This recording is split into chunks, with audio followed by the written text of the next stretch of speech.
যেমনটা আশা করা হয়েছিল, আশঙ্কা করা গিয়েছিল, নির্বাচন কমিশন ভোটার তালিকা নির্ভুল প্রস্তুত করাটা পুরো ঘেটে ঘ করে দিয়েছে। একদিকে নির্বাচন সংক্রান্ত নানান নোটিফিকেশন চলছে, প্রস্তুতি চলছে, অথচ নির্বাচক মন্ডলী তার যে তালিকা সেটা জোর জবরদস্তি করে আরএসএস এর প্রেসক্রিপশন অনুযায়ী এসআইআর করার নাম করে, তারপরে ম্যাপিং, তারপর লজিক্যাল ডিসক্রিপেন্সি, তারপর অ্যাডজুডিকেশন, তারপর তালিকা বার করতে গিয়ে আরো নানা রকমের গিয়েছে। এটাই হয়, অতি চালাকে 3 জায়গায় গু লাগে।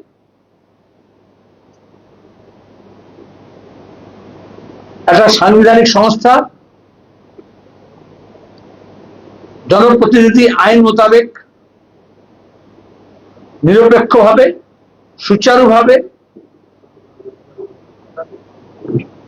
তারা নির্বাচন পরিচালনা করবেন, আর মানুষ যাতে তার ভোটাধিকার প্রয়োগ করে।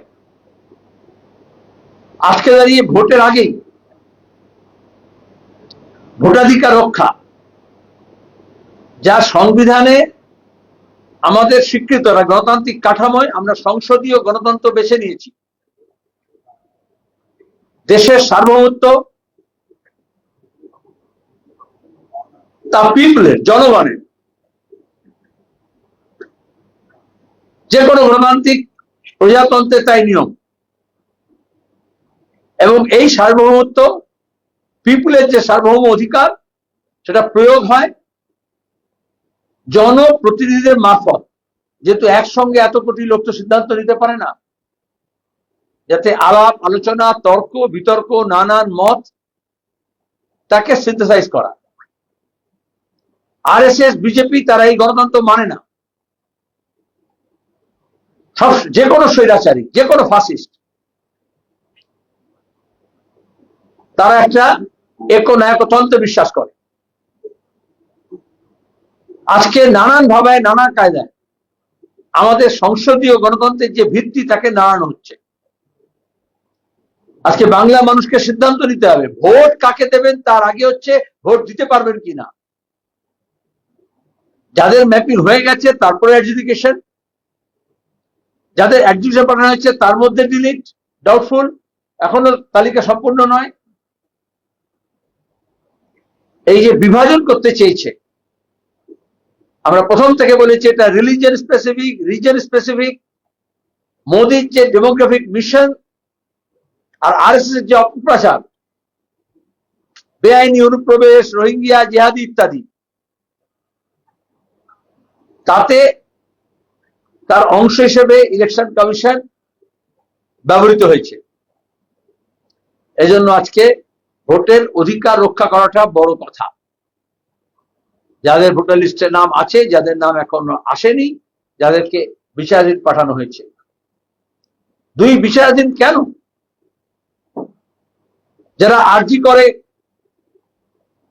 গণধর্ষণ করেছিল, খুন করেছিল, যারা আনিস খানকে খুন করেছিল, যারা শিক্ষক নিয়োগে দুর্নীতি করেছে, যারা গরু পাচারকারী, কয়লা পাচারকারী, যারা সোনা পাচারকারী, যারা কালোবাজারি করছে, এই হরমুজ প্রণালীতে যুদ্ধের আবহাওয়ায় গ্যাস সিলিন্ডারের দাম বাড়িয়ে দিয়েছে, ব্ল্যাক মার্কেটিং করছে, করোনার সময় ওষুধপত্র নিয়ে লুট করেছে, ভ্যাকসিন নিয়ে লুট করেছে, জীবন নিয়ে ছিনিমিনি খেলেছে।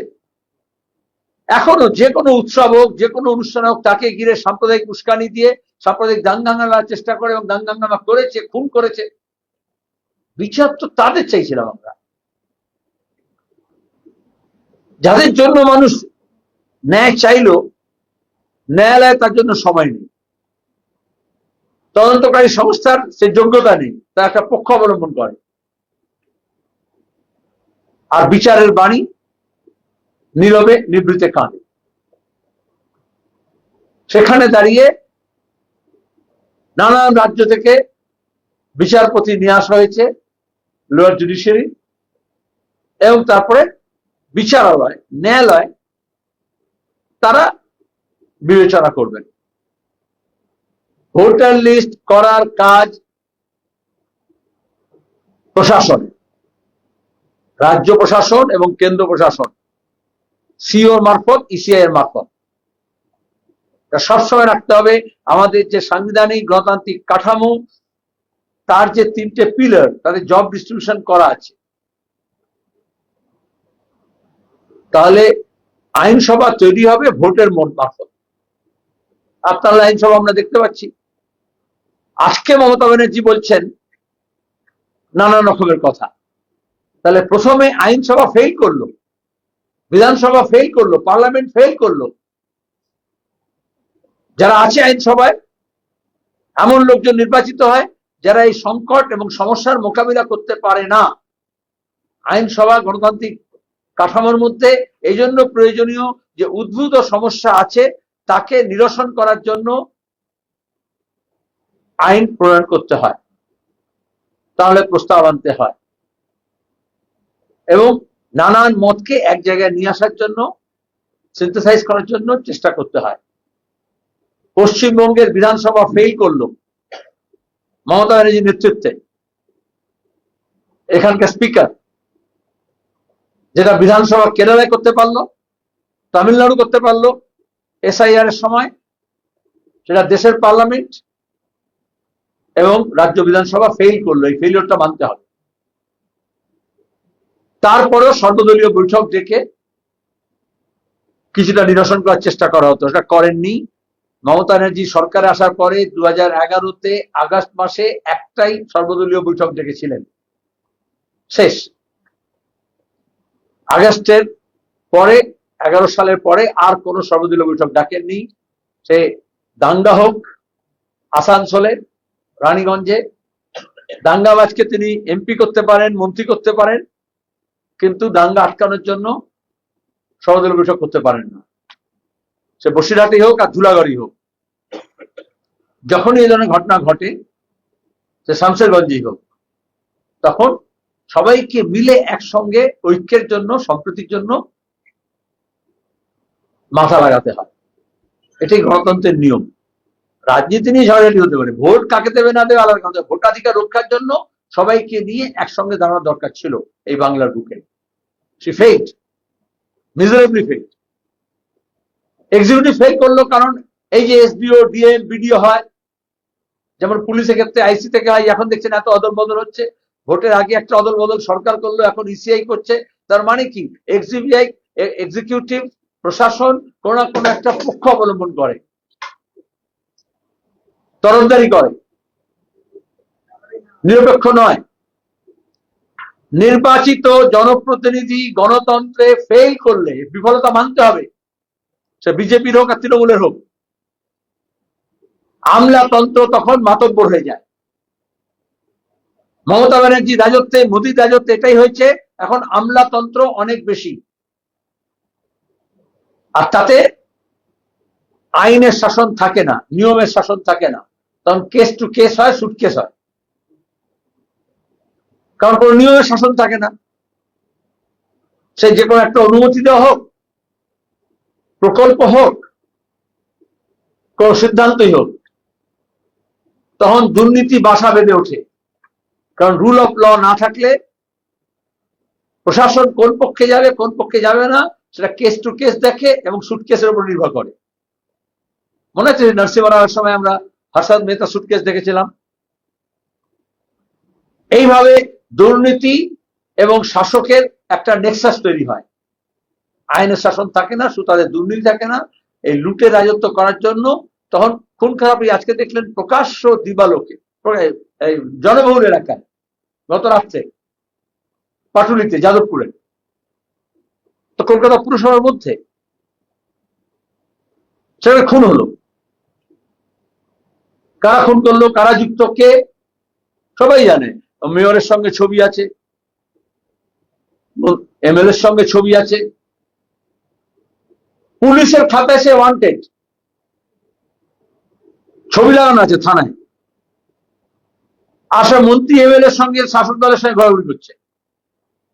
তাহলে প্রশাসন এইভাবে ফেল করে। যে প্রশাসন বালু পাচারে ব্যস্ত, কয়লা পাচারে ব্যস্ত, সোনা পাচারে ব্যস্ত, পাথর খাদানে তোলাবাজিতে ব্যস্ত, নকল ডিসিআরে ব্যস্ত, এবং তৃণমূলের এই সমস্ত যারা অন্যায় করছে তাদেরকে পাহারা দিতে ব্যস্ত, তার একটা সুষ্ঠুভাবে ভোটার লিস্ট তৈরি করতে পারে না। যে ফেইল, গোদের উপর বিস্ফোরা বিজেপি জুটেছে। তারা প্রথম থেকে এটাকে কন্ট্রোভার্সি করতে চেয়েছে, ধর্মের নামে, ভাষার নামে, প্রদেশের নামে, আর ইসিআই কে দেখিয়ে মাতব্বরি করতে চেয়েছে। and ECI allowed that। যে ইসিআই তার নোটিশে বিজেপির প্রতীক লাগিয়ে, স্ট্যাম্প লাগিয়ে মিডিয়াকে পাঠায়, রাজনৈতিক দলকে পাঠায়, তো এই দলবাজির এটা হচ্ছে একটা চূড়ান্ত নমুনা।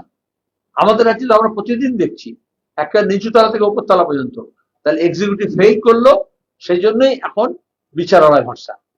ন্যায়ালয় তিনটে ভাগে বিজেপি তৃণমূলের আমলে প্রথম দুটো পিলার ফেল করলো, লেজিসলেচার এন্ড এক্সিকিউটিভ। এটা তাদেরকে অ্যাকসেপ্ট করতে হবে। আজকে যখন আমরা বলছি বাংলা বাঁচানোর কথা, দেশ বাঁচানোর কথা, আসলে সাংবিধানিক কাঠামো বাঁচানো, যে সংসদীয় গণতন্ত্র আছে তাকে বাঁচাতে হবে। আর সংসদীয় গণতন্ত্র বাঁচবে না যদি জনগণকে যে অধিকার দেওয়া হয়েছে, ভোটাধিকার, সেটা যদি কেড়ে নেওয়া হয়, তাহলে এই ভোটাধিকার রক্ষা করার চেয়ে বড় লড়াই। এটা বিচার মানুষই করবেন, কোন বিচারালয় বিচার করতে পারে না গণতন্ত্রে। সে তো অপরাধীরা বিচার করে, অপরাধীরা ঘুরে যাচ্ছে। যারা law enforcing agency, executive, police department, যারা ল ইনঅ্যাক্ট করে, লেজিসলেচার, তারা যখন ফেল করে, তখন যারা এই ল এর ভিত্তিতে জাজমেন্ট দেয়, রায় দেয়, তারা ফেল হতে বাধ্য। আমরা একটার পর একটা খুনের এবং ধর্ষণের, গুজরাট থেকে, উত্তরপ্রদেশে, জম্মু থেকে, কাশ্মীর থেকে আমরা পশ্চিমবঙ্গ পর্যন্ত দেখেছি যে কিভাবে জুডিশিয়ারিও ফেল করেছে, কারণ তাদের তো আর প্রমাণ জড়ো করতে হয় না।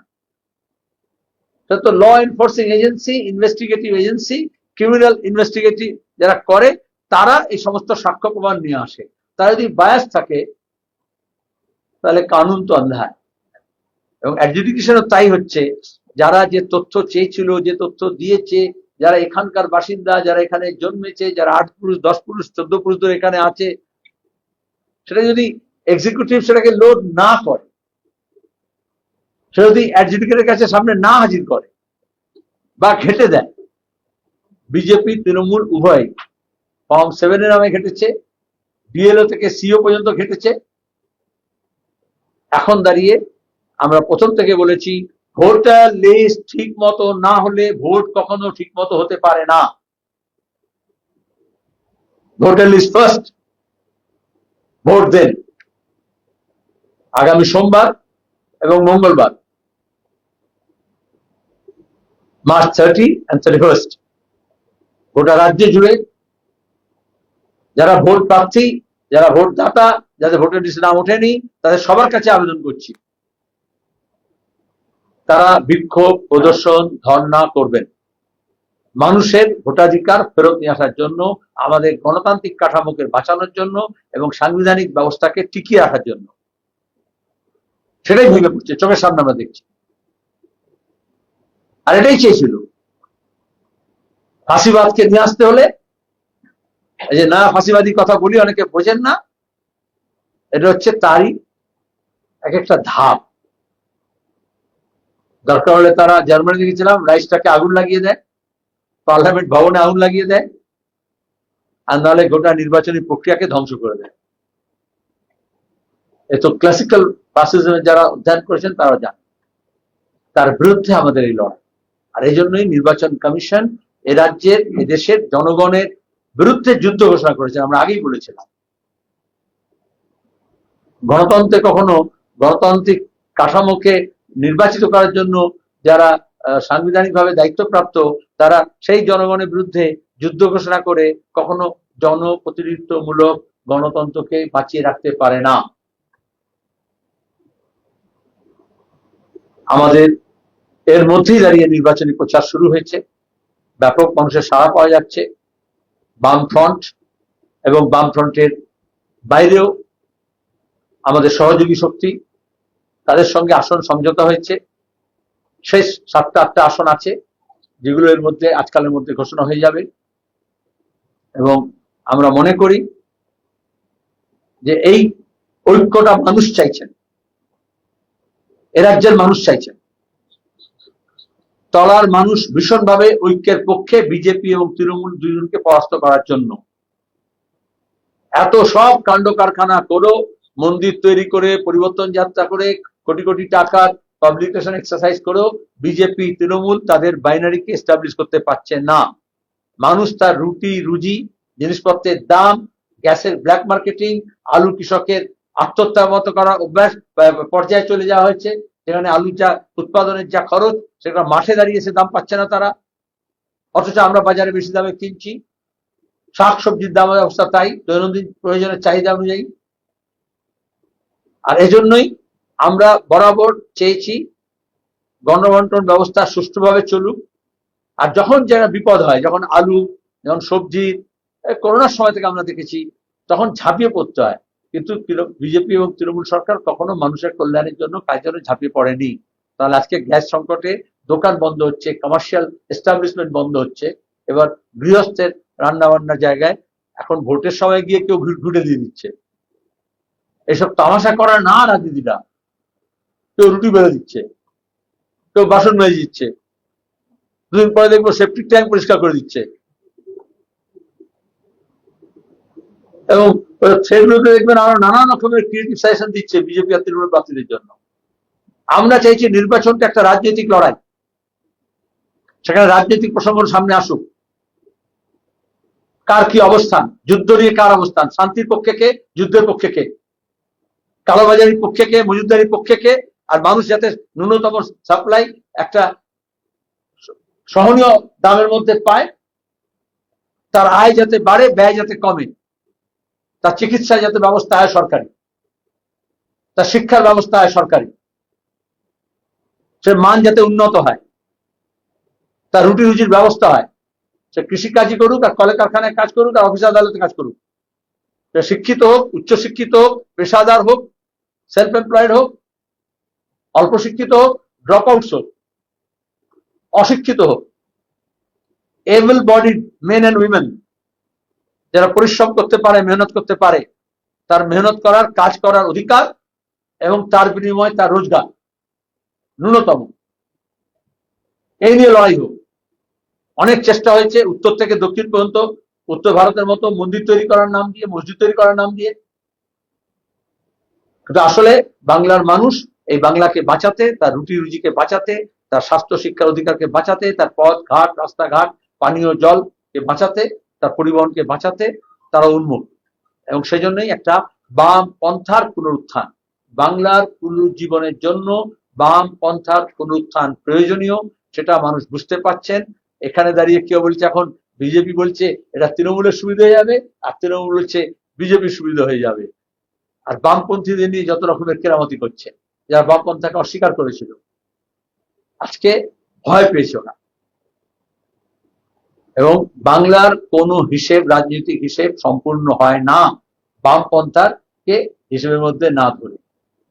এটা এখন ওরা হারে হারে বুঝতে পারছেন, টের পাচ্ছেন। তো সেখানে দাঁড়িয়ে বিজেপি এবং তৃণমূল বলে ওরা डबल इंजन सरकार, কিন্তু আসলে তো डबल इंजन, मोदी भाषाয় एक हाथ में मोदी का लड्डू, एक हाथ में ममता का लड्डू, जो खाया वो भी पछताया, जो नहीं खाया वो भी पछताया। সেখানে নীতিগতভাবে বিজেপি এবং তৃণমূলের মধ্যে কোনো ফারাক নেই। এসআইআর সময় আমরা দেখেছি, আর সংখ্যালঘু মুসলমানরা ওবিসি এর সময় দেখেছেন, ওয়াকাফের সময় দেখেছেন, সি এর সময় দেখেছেন। কৃষকরা দেখছেন যখন ফসলের দাম পাচ্ছেন না, যখন সারের দাম বাড়ছে, যখন সেচ নিয়ে কোনো চিন্তা নেই, যখন ক্ষতিপূরণ ফসলে পাচ্ছে না, ভোটের সময় বলবে এই রোজগার দেবো, ওই রোজগার দেবো, কিন্তু যখন বিপদে পড়ে মানুষ তখন তার দেখা যায় না। বিপদের সময় বামপন্থীরা যেমন করোনার সময় রেড ভলেন্টিয়ার নিয়ে ঝাঁপিয়ে গেছিল, যখন অক্সিজেন সিলিন্ডারের দরকার ছিল তখন অক্সিজেন নিয়ে পৌঁছেছিল। আজকে আমাদের দেশের গণতন্ত্রের অক্সিজেন সাপ্লাই কমে যাচ্ছে, এ রাজ্যের গণতন্ত্রের অক্সিজেন সাপ্লাই কমে যাচ্ছে।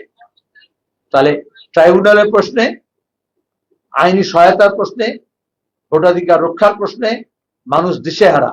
তার পাশে আমরা যতগুলো ট্রাইব্যুনাল হচ্ছে 19টা, এবং প্রত্যেকটা জেলা এবং কনস্টিটুয়েন্সিতে বাম মনোভাবাপন্ন আইনজীবী, তার সঙ্গে রেড ভলেন্টিয়ার, এরাও রেড ভলেন্টিয়ার ব্র্যাকেটে লিগ্যাল এইড, আইনি সহায়তা দেওয়ার জন্য তারা প্রস্তুত হয়েছেন। আমরা একেবারে ফোন নাম্বার দিয়ে বিভিন্ন অ্যাসেম্বলিতে, বিভিন্ন জেলায়, বিভিন্ন ট্রাইব্যুনাল ভিত্তিক সেটা দিয়ে দেবো সোশ্যাল মিডিয়াতে, যেখানে দাঁড়িয়ে কোনো অসহায় মানুষ যাতে কাউকে বাড়তি কোনো পয়সা খরচা করতে না হয়। কারণ যখন সার্টিফিকেট দেওয়ার কথা বলছিল, যখন তথ্য চাইছিল, তখন তৃণমূলে দেখেছিলাম অনেকেই ফেক সার্টিফিকেট দেওয়ার জন্য দোকান খুলে বসে গিয়েছিল। এটা ভলেন্টিয়ারিজম, অ্যাক্টিভিজম এবং অ্যাক্টিভিস্ট লয়ার্স এবং রেড ভলেন্টিয়ার্সরা তারা রাজ্য জুড়ে আগামী কয়েকদিন এই সহায়তা দেবেন, যাতে কোনো ভোটার, প্রকৃত ভোটারের নাম বাদ না যায়। আইএসএফ এর সঙ্গে আপনাদের একটা আলোচনা চলছিল, আপনারা বললেন ঐক্যবদ্ধভাবে লড়াই।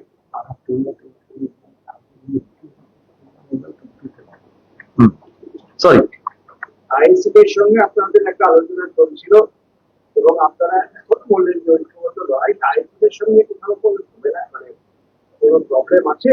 আর তারা বললেন যে প্রথম কথা হচ্ছে, আমরা বাম ফ্রন্ট সবসময় মনে করি, যেহেতু দুর্নীতির বিরুদ্ধে লড়াই করছি, দুর্বৃত্তের বিরুদ্ধে লড়াই করছি, গণতন্ত্রের পুনরুদ্ধারের জন্য লড়াই করছি, সাম্প্রদায়িকতার বিরুদ্ধে লড়াই করছি, মানুষের অধিকার প্রতিষ্ঠার জন্য, তার রুটি রুজি, শিক্ষা, কাজ, কল কারখানা এবং কৃষির জন্য। সেজন্য কোনো সাম্প্রদায়িক দাঙ্গাবাজ, কোনো গুন্ডা, বদমাশ, মস্তান এবং কোন লুটেরা, দুর্বৃত্ত বা দুর্নীতিগ্রস্ত, তাদেরকে বামপন্থীরা আমরা দূরে সরে দিই। আমাদের মধ্যে দু একটা এরকম ঘুণ ধরা, পোকা ধরা কিছু পেলে সেগুলোকে আগে ফেলে দিতে হয়, এবং অতীত দিয়েছি, এখনো দিচ্ছি। আমাদের প্রার্থীদেরকে আপনারা দেখেছেন। তো তার মধ্যে এবার সিপিআইএম এর লিবারেশন এবং আইএসএফ, যারা বাম ফ্রন্টে শরিক নয় কিন্তু বাম ফ্রন্টের সহযোগী হিসেবে লড়বে বলে সিদ্ধান্ত নিয়েছে বিজেপি এবং তৃণমূলকে পরাস্ত করতে। তাহলে যাকে আমরা পরাস্ত করব, তাকেই বগলদাবা করব, সেটা কোনো সুস্থ রাজনীতি হতে পারে না। সিপিআইএম, বাম ফ্রন্ট এটাকে অ্যাপ্রুভ করে না। কারণ গত 15 বছর ধরে যারা ঘর জ্বালিয়েছে, যারা অফিস জ্বালিয়েছে, যারা মানুষ খুন করেছে, এমনকি পঞ্চায়েত নির্বাচনের সময় আইএসএফ কর্মীকে খুন করেছে। সেখানে আমি মনে করবো বামফ্রন্টের কোন দল যেমন নয়, সেরকম আইএসএফ এর যারা সমর্থক এবং দরদি আছেন, যারা কষ্ট করে সংগঠন দল গড়ে তুলছেন, নির্বাচনের সময় রাতারাতি মাইগ্রেট করে এক দল থেকে আরেক দলে গিলে তাতে মানুষেরও লাভ হয় না, ভোটারদেরও লাভ হয় না, সেই দলেরও লাভ হয় না। গত নির্বাচনের সময় বিজেপি আর তৃণমূলের এরকম এক্সচেঞ্জ প্রোগ্রাম আমরা দেখেছিলাম, যেমন মানি এক্সচেঞ্জ প্রোগ্রাম থাকে, দেশি বিদেশি মুদ্রা বিনিময় হয়, সেরকম বিজেপি তৃণমূলের মধ্যে দুর্নীতিগ্রস্তদের মুদ্রা বিনিময় হয়েছিল। ভোটের পরেও দেখেছি আমরা, মানে মুদ্রা মানে যারা মুদ্রা নিয়ে কাজ করে। যখন বদল করা হয়েছিল, আমি ক্যালেন্ডার শুনতে চাইনি, যখন আমরা একটা কথা বলছিলাম, সরি প্লিজ হ্যাভ পেশেন্স। তাহলে যারা এপাশ ওপাশ করে, এপান ওপান ঝাপান করে, বামপন্থীরা সেটাকে এন্ডোর্স করে না, লিখে নিন। এটা কোনো ব্যক্তির ব্যাপার না। রাজনীতির মধ্যে যে জঞ্জাল আছে, আমরা সেই জঞ্জালকে অপসারণ করছি। জঞ্জাল কখনো একটা বিন থেকে আর একটা বিনে চলে গেলে সেটা শুদ্ধ হয়ে যায় না। আর এখানে বিজেপি বা তৃণমূলের মতো ওই মুকুল রায়ের সময় যেরকম ছিল, এখানে কোনো ওয়াশিং মেশিন নেই। এখানে একদিকে চোর ঢোকাবে, ডাকাত ঢোকাবে, আর অন্যদিকে সাধু হয়ে বেরিয়ে আসবে, মৌলবি হয়ে বেরিয়ে আসবে। কখনো এটা হতে পারে না। সেটা আমরা জানিয়ে দিয়েছি, আপনাদের জানালাম ওয়ান্স ফর অল। কারণ রাজনীতিতে একটা নীতি এবং নৈতিকতা বলে প্রশ্ন আছে। ফ্রেশ ঝকঝকে সমাজে বিভিন্ন ক্ষেত্রে যারা স্ট্রাগল করছেন, স্ট্রাগল করে উঠে এসছেন, অর্গানিক লিডারশিপ আমরা লেফটে আপনাদের সামনে হাজির করেছি এবং বলেছি যে বিজেপি তৃণমূলের বিরুদ্ধে আমাদের লড়াই, তাদের কাছে এরকম ফ্রেশ নেই, তারা রিসাইকেল বিনস। আমরা বামফ্রন্ট যেরকম কোনোভাবেই, সিপিআইএম যেমন কোনোভাবেই রিসাইকেল বিন হতে চাই না, সেরকম আমাদের যারা সহযোগী আছে তাদেরকেও আমরা বলেছি এবং বলছি যে রিসাইকেল বিন হবেন না। তৃতীয়ত, এই যা উত্তর ভারতে ছিল, পশ্চিম ভারতে ছিল, দক্ষিণ ভারতে ছিল, পশ্চিমবঙ্গে কখনোই ছিল না, টাকা পয়সার বিনিময়ে টিকিট বিক্রি করা। এটা করে লাভ হয়নি। বিএসপির ক্ষেত্রে আমরা দেখেছি দলটাই প্রায় উঠে গেছে, নাম করে বলছি। সুতরাং ভোটের মুখে এ এত টাকা টিকিট পেলো, অত টাকা টিকিট পেলো, এগুলো বাংলার রাজনীতিতে প্রথম মমতা ব্যানার্জি চালু করেন। চিট ফান্ডের লোককে ঝাড়খণ্ডের এমপি রাজ্যসভার, ওখানে ইলেকশন বাতিল হবে, 100 কোটি টাকার বিনিময়ে তাকে পশ্চিমবঙ্গ থেকে রাজ্যসভা মেম্বার করে দেন। কোথায় সে এমপি? জেলে না পড়ে। তাহলে সেখানে পুরসভা নির্বাচন হোক, পঞ্চায়েত নির্বাচন হোক, লোকসভা নির্বাচন হোক, রাজ্যসভা নির্বাচন হোক, বিধানসভা নির্বাচন হোক, মানি ব্যাক পলিটিক্স এর বিরুদ্ধে আমরা লড়ছি। সেখানে মানুষের অধিকার সামনে, তাকে টপকে মানি ব্যাক যাতে না যায় সেজন্য আমরা সবার কাছে আবেদন করছি। ভোটে আমরা সাংবাদিক সম্মেলনে ক্যান্ডিডেট দিই না, একজন করে। বুঝতেছি প্রচন্ড ঝামেলা হচ্ছে দুজনের মধ্যে, ওরা একজন করো, একজন, তিনজন না, একটা প্লিজ।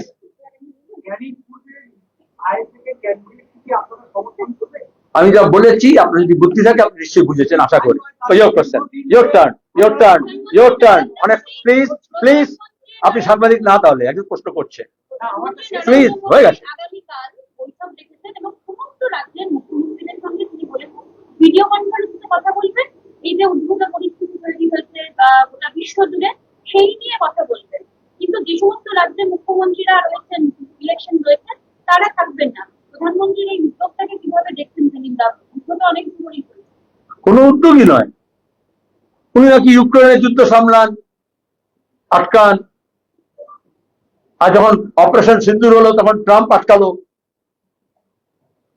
আমাদের দেশের বিদেশ নীতি মুখ থুবড়ে পড়েছে এই মোদী জয়শঙ্করের জামানায়। বিদেশ নীতি হচ্ছে আমাদের দেশের স্বার্থের এক্সটেনশন, সব দেশের ক্ষেত্রে তাই। Diplomacy is nothing but extension of domestic interest. আমরা দেখছি আমাদের জ্বালানি সুরক্ষা নেই। তোমরা এই লোক লিখেছিলে যে 1 মাসের জন্য সময় দিয়েছে রাশিয়া থেকে তেল কেনার জন্য।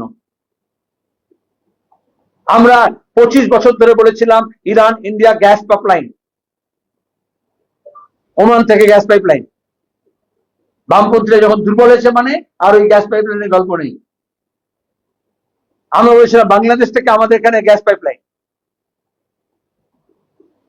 বামপন্থীরা যখন ছিল, আমার মনে আছে আমি তখন নিজে এমপি কলকাতা উত্তর পূর্বের, তখন দাঁড়িয়ে পাইপ গ্যাস লাইন হবে এজন্য গেইল গোটা দেশে গ্যাসের পাইপলাইনের গ্রিড তৈরি করছে, ন্যাশনাল গ্রিড।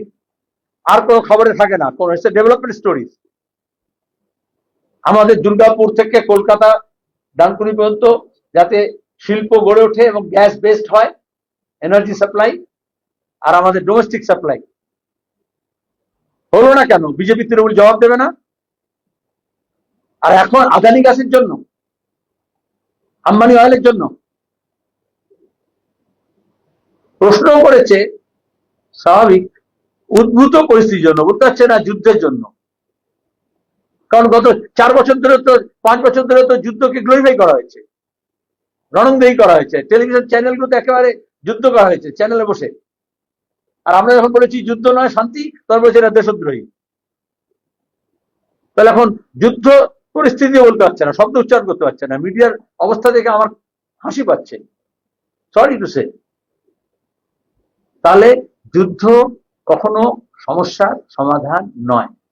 সাহিল লুধিয়ানির একটা উর্দু শের ছিল অনেক আগে, जंग कोई मसले का हल नहीं, जंग मसले का क्या हल करेगा, जंग खुद ही एक मसला है। যুদ্ধ কখনো সমস্যার সমাধান নয়, যুদ্ধ কখনো সমস্যার সমাধান করতে পারে না, যুদ্ধ নিজেই একটা সমস্যা। আজকে ডোমেস্টিক গ্যাস এবং রেস্টুরেন্ট যারা চালায়, যারা ছোট ছোট ছোটখাটো ব্যবসা বাণিজ্য করে এবং আমাদের যারা বাড়িতে যারা রান্না বান্না করে আমাদের খাবার দেন, তারা এখন হাড়ে হাড়ে বুঝতে পারছেন যে যুদ্ধের কতটা মানুষের বিরুদ্ধে। আবার বলছি, যুদ্ধের সঙ্গে যুক্ত আছে মজুদদারি, যুদ্ধের সঙ্গে যুক্ত আছে কালোবাজারি এবং মুনাফাখোরি। আঙুল ফুলে কলা গাছ। দ্বিতীয় বিশ্বযুদ্ধ বাংলার মন্বন্তর, গ্রেট বেঙ্গল ফেমিনের আমরা সাক্ষী। 40 লক্ষ বাঙালি প্রাণ গিয়েছিল দ্বিতীয় মহাযুদ্ধের সময় এই কলকাতায়, বাংলার বুকে। আর তখনই লঙ্গরখানা, এই শব্দ তার আগে ছিল না। বামপন্থীদের কল্যাণে, পাঞ্জাবের কৃষক সভার কল্যাণে, তখনই আইপিটি এর সব গান, নবজীবনের গান। আর তখন ছিলেন খাদ্যমন্ত্রী শ্যামাপ্রসাদ মুখার্জি। সুতরাং দক্ষিণপন্থী থাকবে, আরএসএস থাকবে, বিজেপি থাকবে, সাম্প্রদায়িক শক্তি থাকবে, আর মুনাফাখোরি হবে না, কালোবাজারি হবে না, মজুদদারি হবে না, এটা কখনো হতে পারে না। এই জন্য তোমাদের জন্য আমরা এই বইটা, কেন বিজেপি কেন জনগণের শত্রু, 10 টাকায় এটা আমরা ছাপিয়েছি নির্বাচনী প্রচারের প্রাইমারি ক্যাম্পেইন। তৃণমূলের পুরো তল্লাশি করলেও আইপ্যাকের ফাইল পেতে পারো, কিন্তু বিজেপি বিরোধী কোনো লিফলেট, আরএসএস বিরোধী কোনো বই, কোনো বুকলেট খুঁজে পাবে না তাদের 26 বছরের ইতিহাসে। ভোটের সময় অনেক কথা বলবেন, লড়াইটা হচ্ছে মতাদর্শগত। এক, তোমার প্রশ্ন ছিল প্রধানমন্ত্রী মিটিং দেখেছেন, সেখানে কারা থাকবে কারা থাকবে না, কি হবে? যখন অপারেশন সিন্দুর করেছিলেন তখন আমরা বলেছিলাম অল পার্টি মিটিং করা এবং অল চিফ মিনিস্টারদের নিয়ে বৈঠক করা, করেছিলেন। যখন এই ধরনের যা মমতা ব্যানার্জি যা করেননি এসআইআর নিয়ে, মোদিও তা করেননি, যে সবাইকে নিয়ে আলাপ আলোচনা করতে হয়। এসআইআর নিয়ে আলোচনা করেছেন, সমস্যা যেগুলো রিয়েল সমস্যা, এগুলো হচ্ছে উনি ফেল করেছেন, এখন অন্যের ঘাড়ে চাপাতে চাইছেন।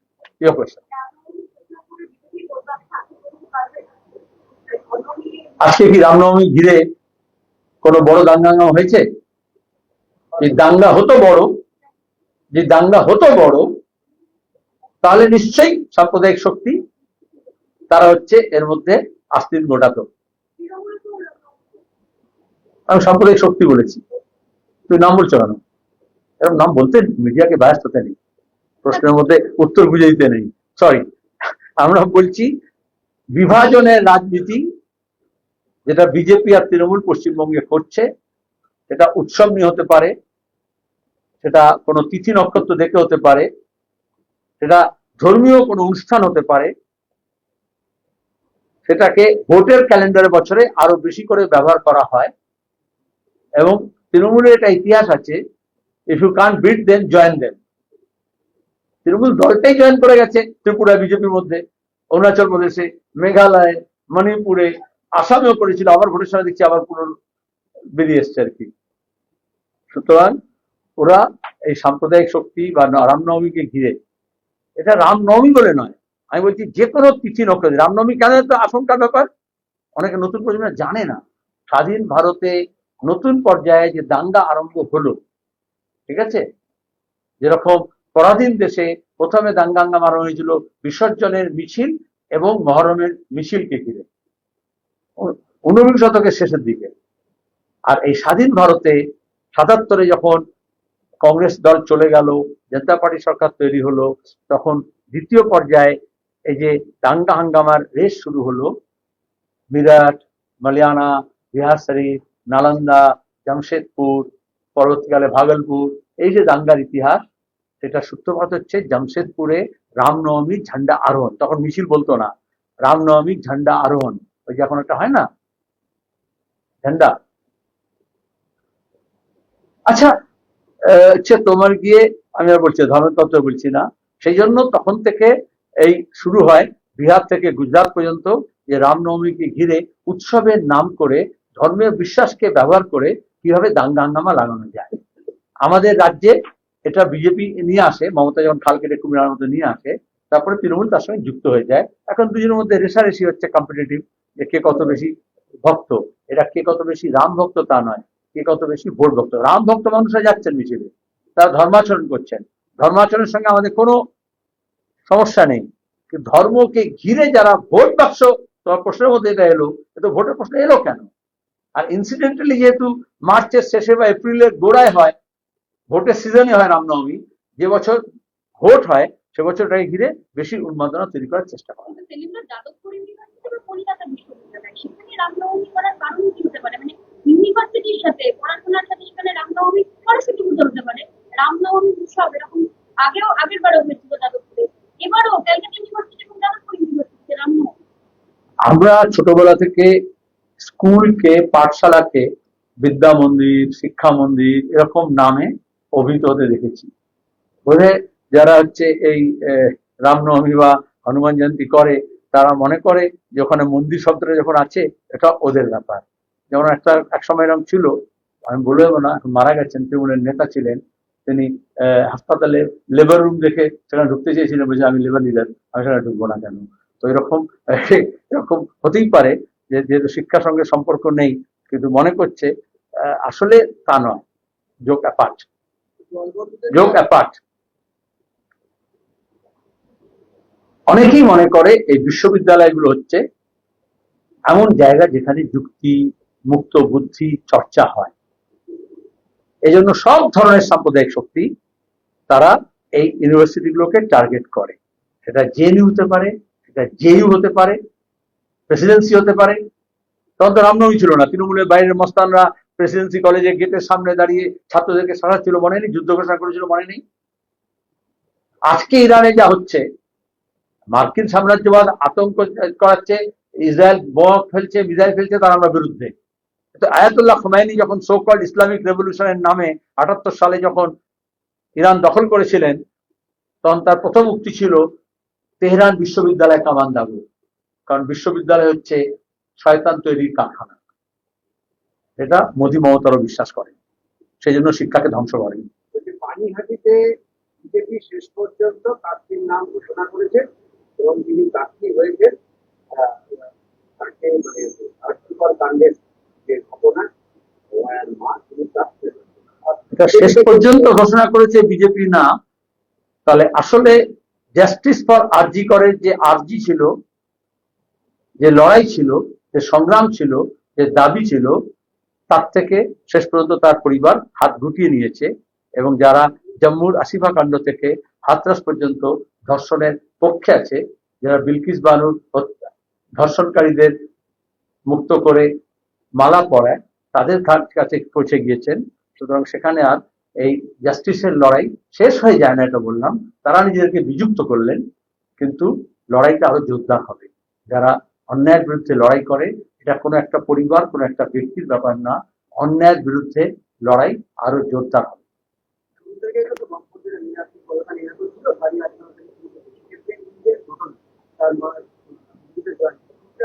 দুটো এক নয়। একটা হচ্ছে তার নিজের সন্তান হারা পরিবারের কান্না, ক্রন্দন, আরজি, দাবি, যা বলো, তার প্রতি আমাদের রেসপেক্ট আছে, এবং সেটার ক্ষেত্রে বিজেপির সঙ্গে কোনো সম্পর্ক নেই। আর কলতান, মীনাক্ষী, ধ্রুব, আমাদের ছাত্র, যুব, মহিলা কর্মীরা যারা গিয়েছে, তাদের সঙ্গে ওই পরিবার, ওই ব্যক্তি, সেটার কোনো সম্পর্ক নেই। তারা অন্যায়ের বিরুদ্ধে লড়ছেন। কামদুনি তো গিয়েছেন লড়াই করতে, যখন বলেছে না কেউ আসবে না। কিন্তু যে মুহূর্তে কামদুনি ওই আরেকজন বিখ্যাত হয়েছিল তোমাদের মিডিয়ার দৌলতে, সে লড়তে চাইছিল, যে মুহূর্তে বিজেপির ক্যাম্পে চলে গেল, কামদুনি নিয়ে আর আর্জিটা থাকলো না, আর লড়াইটা থাকলো না। তাই বলে কি আমরা লড়াইয়ে থাকবো না? অনেকে বলছে এরা গেছিল কেন? আরে এরা তো ভোট আর না ভোট, অন্যায় হলে যাবেই। আনিস খান হত্যা হলে সেখানে মীনাক্ষীকে পৌঁছতে হবে, এটা মীনাক্ষী রাজনীতি, এটা আনিস খানের হত্যাকে নিয়ে রাজনীতি না। এই যে আজকে যাদবপুরে যেটা তো বলছো, পাটুলিতে যা হলো, সেখানে বিকাশ ভট্টাচার্য গেছেন, সেখানে সুজন চক্রবর্তী গেছে, সেখানকার পার্টি নেতারা গেছে। তারা তো এটা দেখছে না যে খুন হয়েছে, যে খুন করেছে তার কোন দল। তোমরা বলতে পারো ভোটের জন্য গেছে, কিন্তু সবসময় তো যায়।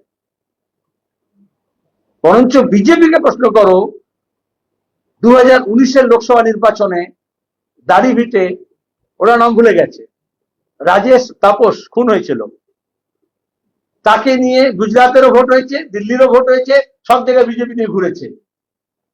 তো এখনো রাজেশ তাপসকে খুন কে করেছিল তার তদন্ত করে কোনো কেন্দ্রীয় সংস্থা, কোনো রাজ্য সংস্থা কিচ্ছু বার করেনি। সেই প্রথম মমতা ব্যানার্জি একবার মুখে বলেছিলেন আরএসএস মেরেছে, অন্য রাজ্য থেকে সে আরএসএস গুলি করেছে। তাছাড়া মমতা কোনোদিন কোনো অপরাধের সঙ্গে আরএসএস নাম উচ্চারণ করেননি। তখন 19-এ ভোট ছিল তো, সেই মুহূর্তে আর ইসলামপুর ছিল না তো, রায়গঞ্জে তখন এমপি, তখন মমতা বলেছিলেন। কিন্তু তারপর এটাও ঠিক হলো, সিআইডি তদন্ত করবে বলেছিল, কিন্তু আরএসএস গুলি চালিয়েছে এটা বলার পরে মমতা ব্যানার্জি কিন্তু আর 19 সাল থেকে 26 সাল পর্যন্ত তদন্ত করেননি। সত্যি মিথ্যা তিনি বলতে পারবেন, কিন্তু তদন্ত ধামাচাপা করে গেছে। এটা খেয়াল রাখতে হবে, ভোটে ব্যবহার করে অপরাধ দমনও হয় না, বরঞ্চ অপরাধ বাড়ে, আর বিচারও হয় না, বরঞ্চ বিচারের বাণী নিভৃতে কাঁদে।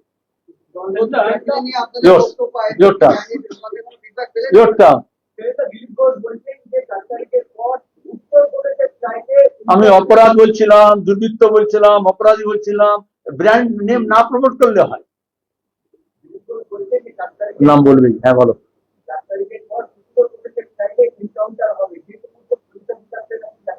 এটা পুরোটাই লাগে, যত বড় বলেছিল, তারপর ওকে শুভেন্দু এনকাউন্টার করে কি দাঁড়া করে দিয়েছিল, মানে এনকাউন্টার ওইভাবে করেনি, কিন্তু কাউন্টার তো করেছিল। এখন আবার বিজেপি কাউন্টারও নিয়ে এসছেন, মাঝখানে প্রায় জগন্নাথ মন্দিরের সময় তৃণমূলের কাউন্টারে চলে গিয়েছিলেন। সেলিমদা, আমার একটা প্রশ্ন আছে। সেলিমদা, হ্যাঁ বলো। অনেকক্ষণ হয়ে গেছে। একটা প্রশ্ন এটা হচ্ছে, এই যে এসআইআর এর ফলে এই যে যা কিছু মানে এই যে নামের যে তালিকা, যে 1 লক্ষ নাম বাদ পড়ে যাচ্ছে, আপনারা বলছেন যে এরপর সবাই বলছে যে ট্রাইব্যুনালে হবে, তারপর তাদের, কিন্তু আমার একটা প্রশ্ন, মানে আমার আমার নিজের একটা সন্দেহ, না অনেকে এটা মনে করছেন যে শেষ পর্যন্ত যাদের নাম বাদ যাবে তাদের ভবিষ্যৎ কি, রাষ্ট্র কি চিন্তা ভাবনা করছে, বা বামপন্থীরাই তাদের কি চিন্তা ভাবনা করছে? আসলে সাং পরিবার এমন একটা রাষ্ট্র তৈরি করতে চেয়েছে যেখানে বামপন্থীরা কেউ থাকবে না। বামপন্থী বিধানসভা শূন্য হলে কি হয়, এ ধরনের প্রশ্ন এবং আশঙ্কা আরো বেড়ে যায়। যতদিন বামফ্রন্ট ছিল, ভোটার লিস্ট ভোট নিয়ে কখনো এই সংখ্যার কথা বলেনি কেউ। আজকে এই সংখ্যা করছে, কারণ বিজেপি ও তৃণমূল মানুষের যে এই বুনিয়াদী হক বা অধিকার তাকে রক্ষা করতে পারছে না, ব্যর্থ হয়েছে।